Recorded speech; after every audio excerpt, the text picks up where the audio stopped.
Hello and welcome to Course Like Your Carbrochures channel, and in today's episode, the unusual Cavalier Centaur.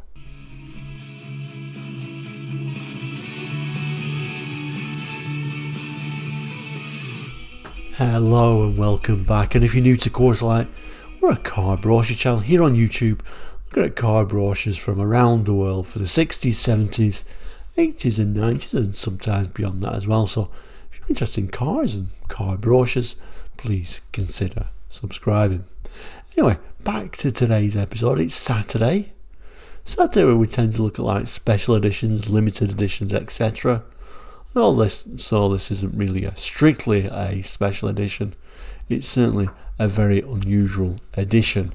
It's the Mark I Cavalier Centaur. Yeah, Cavalier with its roof chopped off. But without further ado, let's have a look at today's brochure.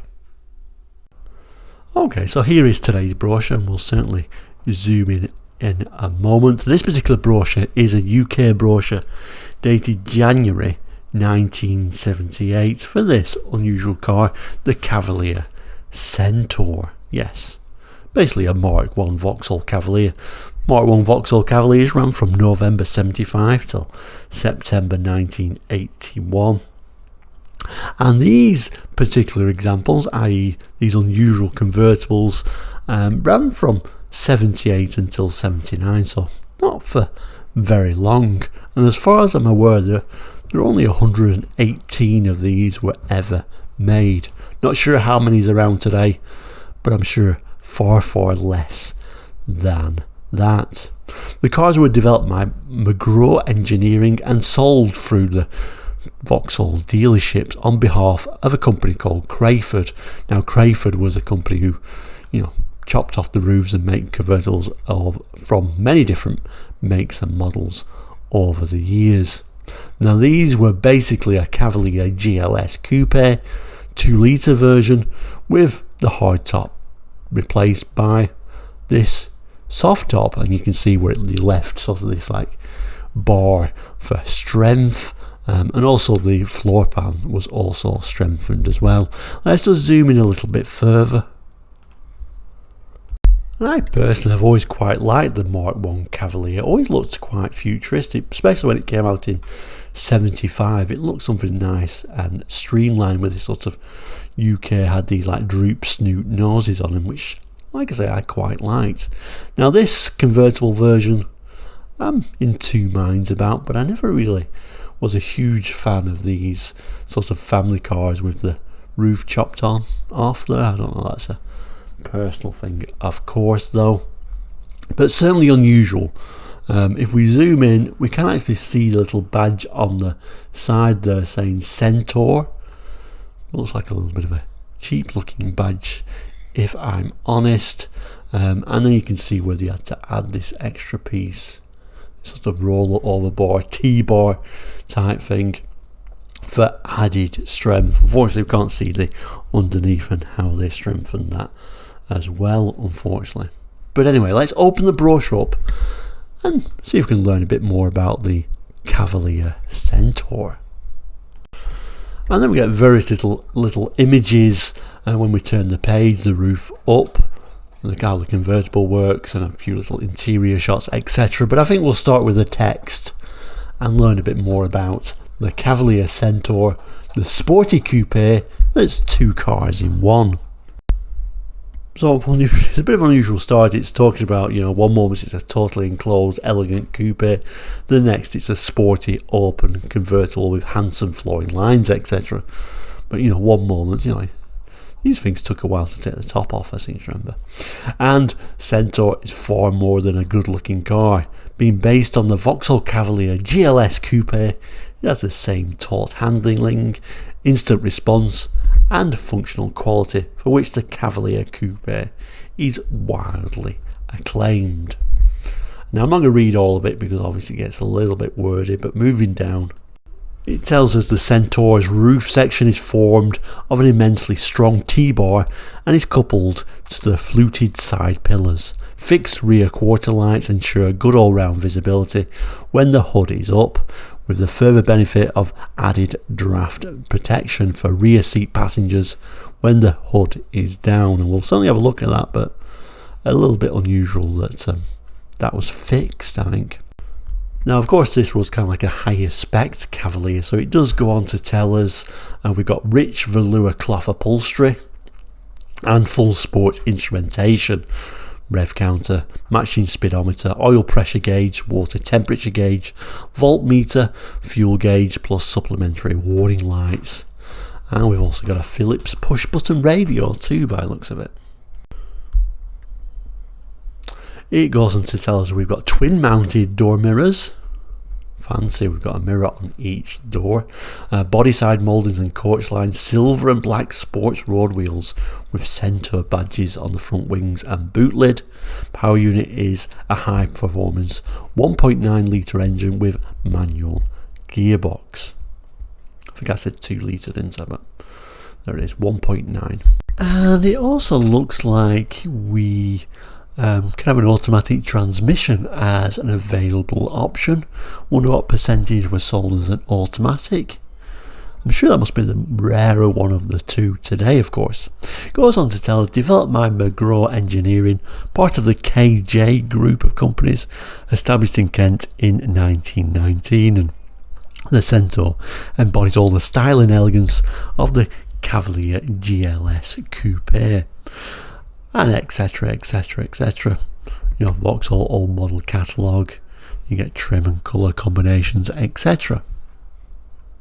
First of all, we get this image of the roof up from the rear, which I think I actually prefer it with the roof up in some angles. It says well balanced lines in closed configuration. Rear window visibility is supplemented by twin door mounted mirrors as standard equipment. Snappy convertibility. Raised and locking hood takes a mere 60 seconds or so. Lowering and refitting hood cover only takes a few seconds longer. And it says 60 seconds. Doesn't sound long, doesn't it? But if it's pouring down, I think that could feel like a long time. Generous comfort dimensions for 4 full-size adults set the Centaur apart from other convertibles. Large, wide, opening doors make entry and exit easy. And then it says hood mechanism is neatly concealed when hood is raised. The tailored cover can be neatly stored on the rear parcel shelf. No need to stow in the boot. And of course we can see those interior pictures. Quite nice seats actually. A bit of wood and lots of dials, as this is the GLS version. Then we also get this little bit of an image from the rear. Hood down now, of course. Do quite like the wheels on these, I must admit. And the centre little cap has got an M on it, I presume for McGraw Engineering. Like I said, I do find this little thing a little bit unusual on these, and if we go back to the front cover, the kind of idea of not being able to lower that seems a little bit strange, but I imagine it's more of a case of they couldn't find a way to lower it rather than telling you it's for protection for the passengers. So back page now, where you normally see the specifications, of course, but not really in this case. But we are greeted with some extra little pictures which we'll zoom in, and then we've also got a dealer stamp as well.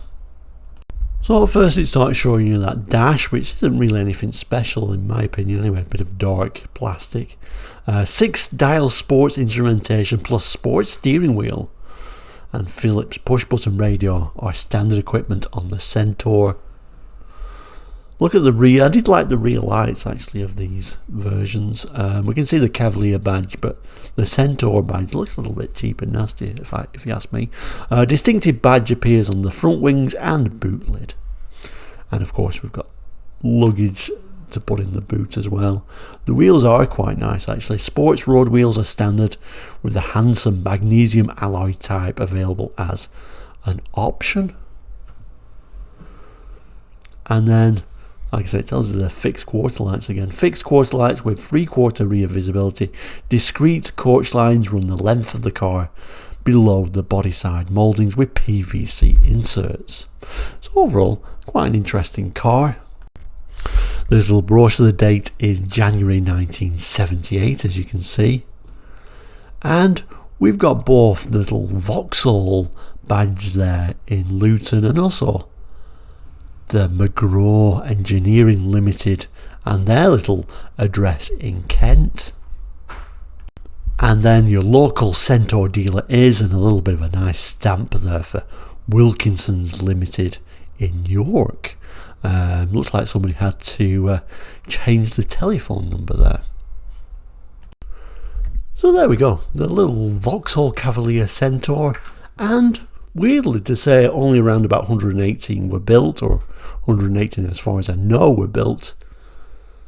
I do actually remember them. I saw one running around when I was younger actually, strangely enough. Do you remember these? I wonder how many's left today. Can't be too many, although I would imagine the people who bought these originally really looked after them. Thank you so much for watching today. Please jot your comments down below about these cars. Always really interesting to read. I do appreciate every comment. And of course, subscribe and like really helps the channel and is completely free. So thank you so much for doing so. So there we go, the Vauxhall Cavalier Centaur. Thank you so much for watching today. I've just put a couple of extra videos on there for you to watch. Just click on those and you'll see further videos that I've done in the past from the back catalogue. And of course you can look at the full list for many different videos we've done over the years. Once again, if you're not subscribed already, there is an option there for the circle there to subscribe. That really does help the channel. Of course, you've got the option to like as well, and those options are completely free, and I do appreciate you doing that. But for now, we'll say take care and goodbye.